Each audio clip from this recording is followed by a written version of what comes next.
Aziz kardeşlerim, hac ilahi davete icabet ederek Kabe'ye, Beytullah'a ulaşanlara Yüce Allah'ın nice lütuflar ihsan ettiği müstesna bir ibadettir.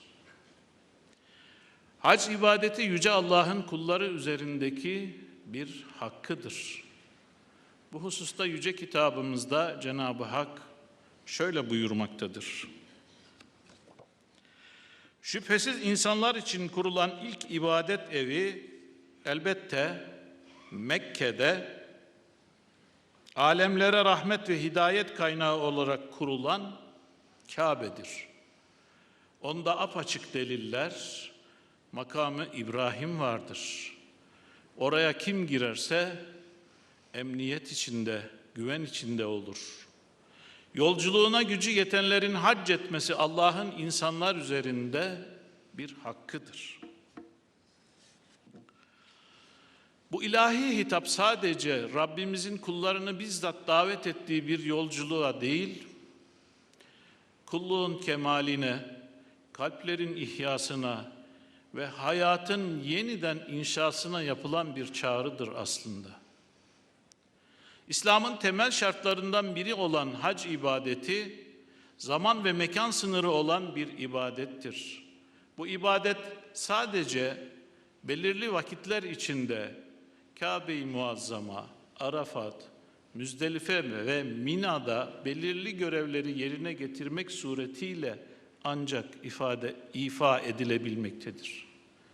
Bu yönüyle hac, müminlere zaman ve mekan bilinci kazandırmakta, müminin Allah'a kulluğu yolculuğunda zamanın ve mekanın değerli bir imkan olduğunu tekrar hatırlatmaktadır.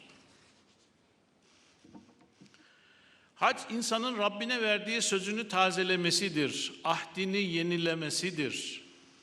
Dünyanın geçici heveslerinden sıyrılarak bütün benliğiyle Allah'a yönelmesini ifade eder.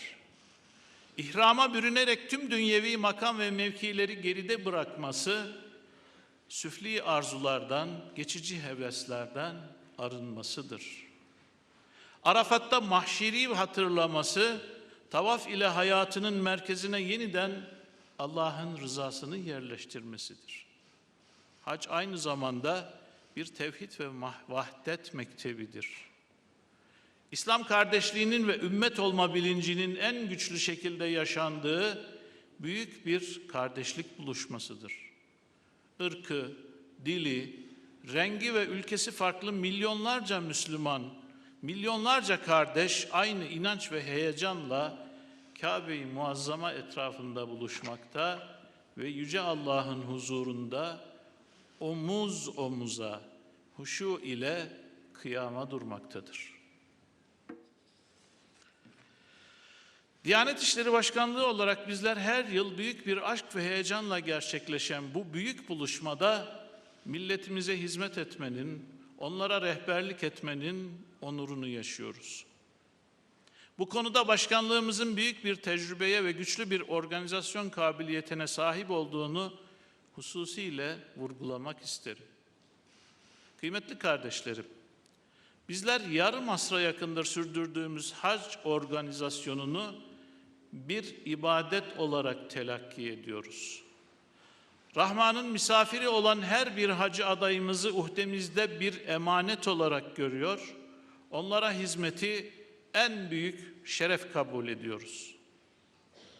Çünkü Resul-i Ekrem Efendimiz sallallahu aleyhi ve sellemin Kabe'nin hürmetini dile getirdiğinde müminlerin saygınlığını ifade etmiş, Allah katında bir müminin haysiyet ve dokunulmazlığının Kabe'nin saygınlığından daha yüce, daha büyük olduğunu bizlere haber vermiştir. Resulullah sallallahu aleyhi ve sellem Efendimiz Kabe'yi tavaf ederken şöyle buyurmuşlardır. Ey Kabe, sen ne güzelsin, sen ne yücesin ve saygınlığın, hürmetin ne yücedir. Ama bu canı bu tende tutan Allah'a yemin ederim ki Allah katında, Allah indinde, Allah nezdinde malıyla, kanıyla müminin hürmeti ve saygınlığı senin hürmetinden daha yücedir, daha büyüktür. Aziz kardeşlerim, bizler hac yolculuğuyla ilgili tüm çalışmalarımızı bu anlayışla sürdürüyoruz. Müminin izzet ve şerefine vurgu yaparak. Ülkemizdeki hazırlık sürecinden kutsal topraklara intikale, oradaki iaşe ve temininden konaklama imkanlarına, irşat faaliyetlerinden sağlık hizmetlerine kadar her alanda büyük bir özveri ve titizlikle çalışıyoruz. Hacılarımızın bu büyük ibadeti en güzel şekilde eda edebilmeleri için bütün imkanlarımızla seferberlik halindeyiz.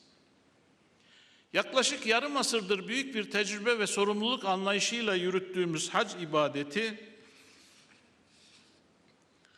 bu hizmetlerimizde temel gayemiz vatandaşlarımızın hayatlarının dönüm noktasını teşkil edecek bu mukaddes yolculuğu güven ve huzur içerisinde her anından azami derecede istifade ederek şuurlu, verimli bir şekilde tamamlamalarını sağlamaktır. Aziz hacı adaylarımız, bugün kalplerinizin nasıl büyük bir heyecanla çarptığını hissedebiliyoruz. Yıllardır Kabe hasretiyle beklediğinizi, dualarınıza her zaman hac niyetini kattığınızı, ellerinizi her açtığınızda Allah'a bu buluşma için yalvardığınızı biliyoruz. Birazdan açıklanacak sonuçların hepiniz için nasıl bir anlam taşıdığının farkındayız. Ancak burada özellikle ifade etmek istediğim önemli bir husus şudur. Hac yolculuğu önce gönüllerde başlar. Asıl olan yüreğimizde hissettiğimiz duygu ve heyecanımızdır.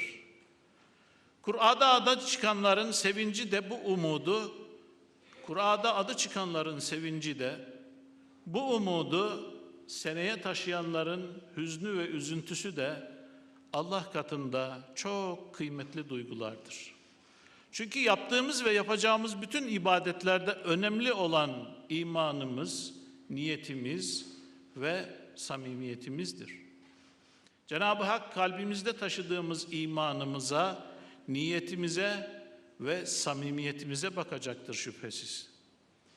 Amellerimiz niyetlerimize göre değer kazanacaktır. Dolayısıyla kura sonucu ne olursa olsun niyetimiz halis ise o bizi Allah'ın rızasına ulaştıracaktır. Bugün kurada ismi çıkan kardeşlerimize elbette büyük bir sevinç yaşayacaklardır. İsmi çıkmayan kardeşlerimize düşen ise umut ve heyecanımızı bir sonraki yıla taşıyarak diri tutmak, canlı tutmak olacaktır. Gönüllerinde taşıdıkları Kabe özlemini muhafaza etmektir. Çünkü Rabbimizin davetine içtenlikle icabet etme arzusu başlı başına büyük ve kıymetli bir iştir. İnanıyoruz ki bugün sevinç yaşayan kardeşlerimizin mutluluğu da, sabırla beklemeye devam edecek kardeşlerimizin teslimiyeti de Allah katında asla karşılıksız kalmayacaktır. Değerli kardeşlerim, elbette gönlümüz ister ki hac için başvuran her bir vatandaşımızı kutsal beldelere uğurlayabilelim ve onları orada şerefle ağırlayabilelim. Ancak hac ibadeti zaman ve mekan bakımından belirli sınırlara sahip bir ibadettir. Bu ibadetin gerçekleştirildiği mekanlar olan Mescid-i Haram, Arafat, Mina ve Müzdelife'nin kapasitesi sebebiyle bütün ülkeler için nüfusları ile orantılı bir kota ve kontenjan uygulaması yapılmaktadır. Bu kapsamda ülkemize 84.942 kişilik bir kontenjan hakkı verilmiştir. 2027 yılı hac kurasına katılmaya hak kazanan vatandaşlarımızın sayısı ise yaklaşık 2 milyon civarındadır. Dolayısıyla hacca gidecek kardeşlerimizi ancak kura çekmek suretiyle belirleyebiliyoruz. Üzülerek böyle bir uygulama yapmak zorundayız. Birazdan yapılacak kura çekimi sonucunda kesin kayıt hakkı elde edecek kardeşlerimizi şimdiden tebrik ediyorum. Bu kutlu yolculuğun kendileri için hayırlara vesile olmasını diliyorum. Bu vesileyle önemli bir hususu da özellikle burada hatırlatmak istiyorum. Son yıllarda Suudi Arabistan makamları hac organizasyonuna ilişkin kuralları büyük bir hassasiyetle uygulamaktadır. Resmi bir hac organizasyonuna dahil olmayan, hac vizesi ve nüsük kartı bulunmayan kişilerin kutsal beldelere, bölgelere girişlerine asla izin verilmemektedir. Bu sebeple vatandaşlarımızın farklı vaatlerde bulunan kişi ve oluşumlara asla itibar etmemeleri büyük önem arz etmektedir. Sözlerime son verirken 2027 yılı hac kurasının tüm hacı adaylarımız için hayırlara vesile olmasını Cenab-ı Hak'tan niyaz ediyorum. Cenab-ı Hak bu yıl kurada ismi çıkan kardeşlerimize mebrur bir hac, makbul bir ibadet yapabilmeyi, hac ibadetini tamamladıktan sonra da sağ salim sevdiklerine, evlerine, yurtlarına dönebilmeyi nasip ve müyesser eylesin. Bu yıl kırada çıkmayan kardeşlerimize de en kısa zamanda Allah'ın evine, Beytullah'a kavuşmayı lütfeylesin. Tekrar hepinizi hürmet ve muhabbetle selamlıyor, meclisimizin hayırlara vesile olmasını diliyor, hepinizi Allah'a emanet ediyorum. Başkanımıza şükranlarımızı arz ediyoruz. Kıymetli kardeşlerim, ekranları başında heyecanla bizleri bekleyen saygıdeğer milletimiz, aziz milletimiz, bugün burada 2027 yılı hac kurasını Allah'ın izniyle, Allah'ın ismiyle Bismillah diyerek başlatıyoruz. Ülkemiz, milletimiz ve bütün hacı aday kardeşlerimiz için hayırlı olmasını Cenab-ı Hak'tan niyaz ediyoruz. Ya Allah, Bismillah diyerek butona basıyorum efendim. Bismillahirrahmanirrahim. Hayırlı uğurlu olsun.